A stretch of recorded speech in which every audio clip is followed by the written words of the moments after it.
হরে কৃষ্ণ কৃষ্ণ কৃষ্ণ হরে হরে, হরে রাম রাম রাম হরে হরে। জয় গুরুদেবের জয়, জয় রাধা কৃষ্ণের জয়, জয় গৌরনীতাই সীতানাথের জয়, জয় সকল সনাতনী ভক্তদের জয়। হরে কৃষ্ণ। আজ আমি যেই আলোচনা নিয়ে আসছি তা হলো শ্রী চৈতন্য চরিতামৃত মধ্যলীলা অষ্টম পরিচ্ছেদ থেকে মহাপ্রভু ও রায় রামানন্দের যে কথা বলা সাধ্য বা সাধন নিয়ে যে নির্ণয়ের কথা বলেছেন, তাই আমি একটু সংক্ষেপে আলোচনা করতে চাই। ভুল ত্রুটি হইলে ক্ষমা দৃষ্টিতে দেখবেন। হরে কৃষ্ণ। যখনই মহাপ্রভু আর রায় রামানন্দ তারা একত্রে বসে শ্লোক আলোচনা করছেন, তখন মহাপ্রভু বললেন, প্রভু কহে পর শ্লোক সাধ্যের নির্ণয়, রায় কহে সধর্মে আচরণে বিষ্ণু ভক্তি হয়। যে আমরা যে স্বধর্মের কথা বলতে মানে যার যার নিজের ধর্ম, বিধিমতে স্বধর্ম নিজ নিজ জাতি ধর্মের কথা বলছেন। যেমন ব্রাহ্মণ, ক্ষত্রিয়, বৈশ্য, শূদ্র যার যা কর্তব্য বা উপাসনা করতে বলছেন। এই ধরনের উপাসনায় কোনো ভক্তি নাই, শুধু দেহের সামাজিক নিয়ম পালন করা এই পর্যন্তই। আত্মার কোনো পরম প্রেম নাই। তাই মহাপ্রভু এহ বাহ্য বলেছেন। মানে এটা বাহ্য মানে কি, বাহ্যিক জিনিস। এখন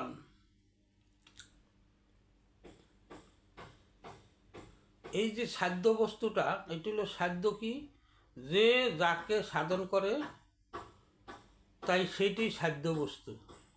সাধনের দ্বারাতে সে অসাধ্য জিনিসকে সাধন করা যে লাভ করা, তাই সাধ্য বস্তু।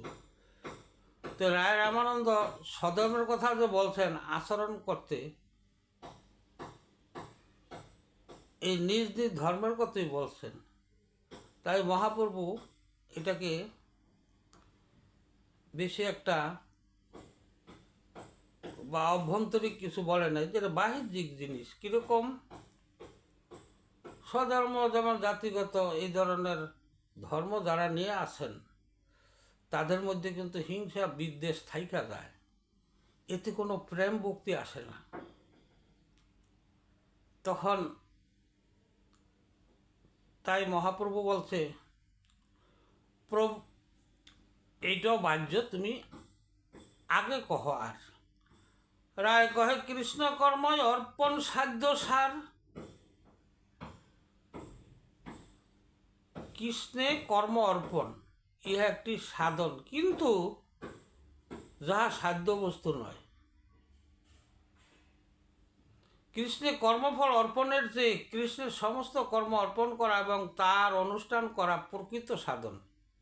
আত্মকর্ম না করিয়া খারাপ ভালো খারাপ কর্ম সব যদি এই কৃষ্ণকে অর্পণ করা হয়, যে খারাপ কাজ করবে তার ফলও খারাপ, সে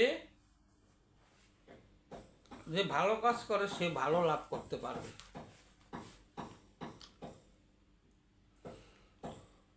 এখানে ভগবদ গীতায় কি বলেছেন?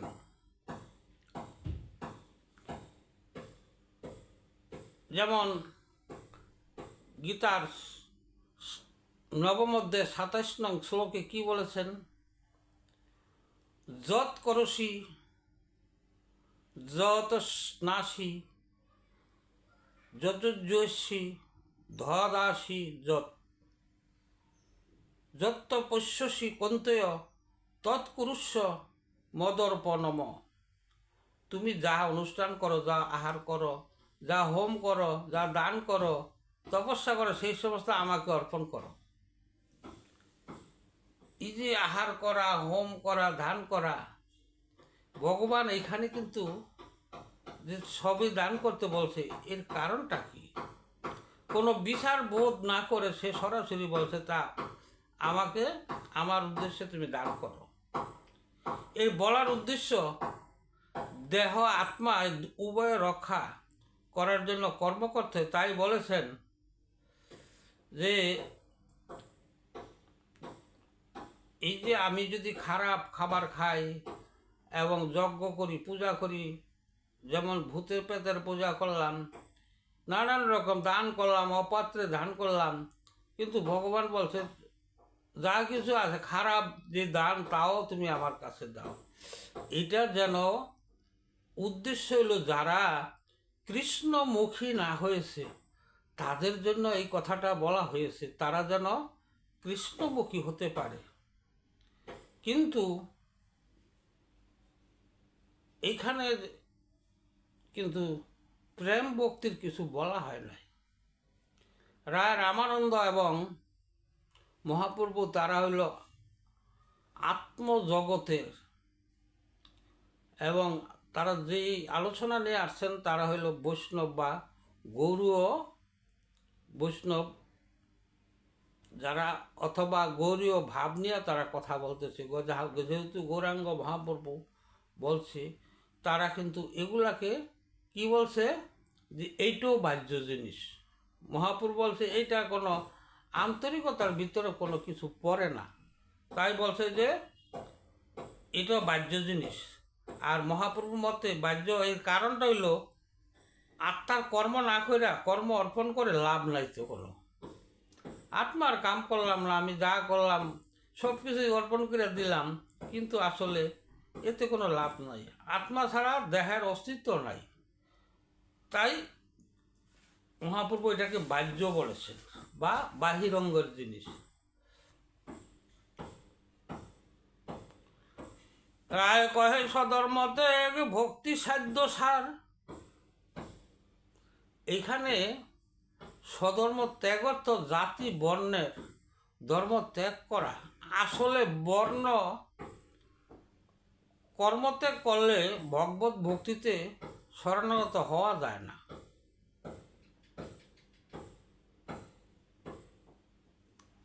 নিজের জন্য যাহা করা হয় তাহা কিন্তু সকাম কর্ম।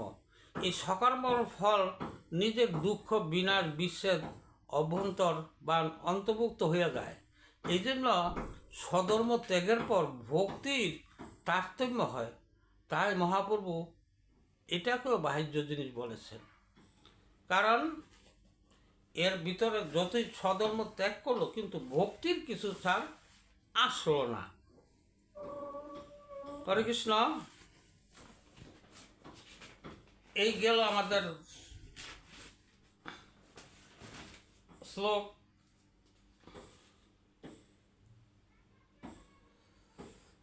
তারপর আরেকটা বলেছেন,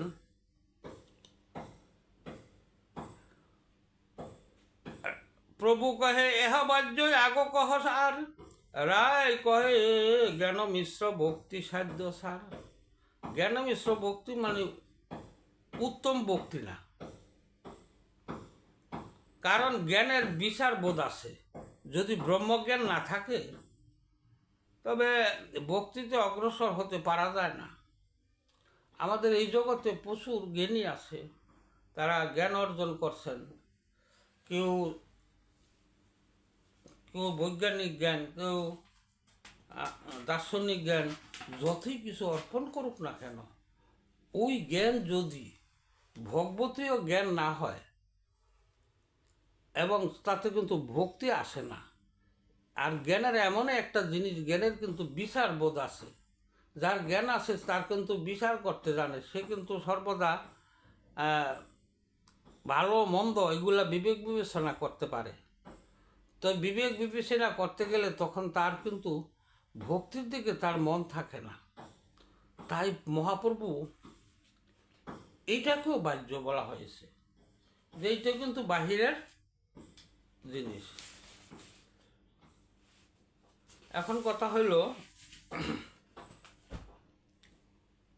আমি যে 4টা শ্লোকের কথা বললাম, মহাপ্রভু বলছিলেন 4টা শ্লোক। এই 4টা শ্লোকে যে সাধ্য নির্ণয়ের কথা বলছেন, এই 4টা শ্লোকের যেমন কি কি 4টা শ্লোক হইল, প্রথমটা দিছে স্বধর্ম আচরণে বিষ্ণু ভক্তি, কৃষ্ণকে কর্ম অর্পণ এবং স্বধর্ম ত্যাগ ও জ্ঞান মিশ্র ভক্তি। এই 4টা যে সাধ্য বস্তু, মহাপ্রভু এই সাধ্য বস্তুগুলাকে বলেছেন যে এটা হলো বাহ্য। বাহ্য মানে কি? এটাকে বহিরের জিনিস, কিন্তু আমাদের কিন্তু এগুলা কিন্তু করতে হয়। এটা প্রাথমিক ধরনের বা প্রাথমিক যে যা আছে তাই কিন্তু করতে হয়।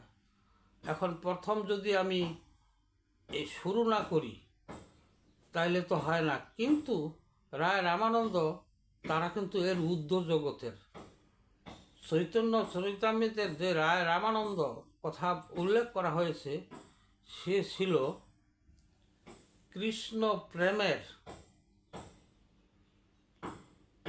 সে কিন্তু কৃষ্ণ প্রেম ভক্তি এবং আত্মতত্ত্ব জ্ঞানে কিন্তু পরিপূর্ণ ছিল। তাই মহাপ্রভু যে আলাপ আলোচনা করেছে যার তার সাথে করে নেয়, তাই রামানন্দ তার প্রিয় পাত্র, তার কাছেই কিন্তু এই সাধ্য বস্তুর আলোচনা করা হয়েছে। এখন কথা হইল এই 4টি যে আলোচনা করলাম, যেমন স্বধর্ম আচরণ বিষ্ণু ভক্তি, স্বধর্ম আচরণ করে যার যার জাতিগত ধর্ম বা নিজের ব্যক্তিগত এই সমস্ত আচরণে ভগবান ভক্তি হয় না। কৃষ্ণকে কর্ম অর্পণ করে দিলে অর্পণ ঠিকই করে, কিন্তু যে কৃষ্ণকে যে কর্ম, ভালো কর্ম খারাপ কর্ম, এই বিবেক বিবেচনা করতে হবে। যারা প্রথম অবস্থা না বোঝে তাদের জন্য কিন্তু কর্ম অর্পণ, কিন্তু যারা এর ঊর্ধ্ব জগতে আসে যে কর্ম কৃষ্ণ কি চাইতেছে, কি দরকার, কি প্রয়োজন, কৃষ্ণ কি ভালোবাসে, সেই কর্মগুলি তাকে অর্পণ করা দরকার। আর স্বধর্ম ত্যাগ, আমি এক ধর্ম ত্যাগ করে অন্য ধর্মে, ধর্ম মানে কি? ধর্ম বলতে এই যে আমার যে কর্মগুলো আছে, যার যার কর্ম অনুসারে, যেমন ক্ষত্রিয়ের কর্ম একটা, ব্রাহ্মণের কর্ম একটা, তাদেরকে বৈশ্যের কর্ম একটা, এই যে কর্মগুলা, যার যার কর্মগুলা, এগুলা ত্যাগ করলেও তারা কিন্তু কিছু করতে পারবে না এবং তাদের সাধ্য বস্তু তারা উন্নতি করতে পারবে না। ত্যাগই করতে পারবে, কিন্তু ভক্তির কোনো কিছু নেই। জ্ঞান শূন্য, এইটো জ্ঞানের যারা আছে তারা কিন্তু পণ্ডিত এবং অনেক কিছুই থাকে, জ্ঞানে দার্শনিক হয়, হইলে কি হবে, তাদের কিন্তু বিশের বোধ আছে। ভগবানের ভজন যারা করেন তারা জ্ঞানহীন হইয়া যারা ভক্তি করে তারা কিন্তু প্রকৃত শুদ্ধ। যাই হোক, আজকে আমি এই 4টা শ্লোক সম্বন্ধে সংক্ষিপ্ত আলোচনা করছি, কারণ অতিরিক্ত আলোচনা করলে আমার আরও ভিডিও অনেক লম্বা হয়ে যায়। আমি এখানে সমাপ্ত, আমার বিশ্রাম নিলাম। যদি ভুল ত্রুটি ক্ষমা দেশে দেখবেন। হরে কৃষ্ণ।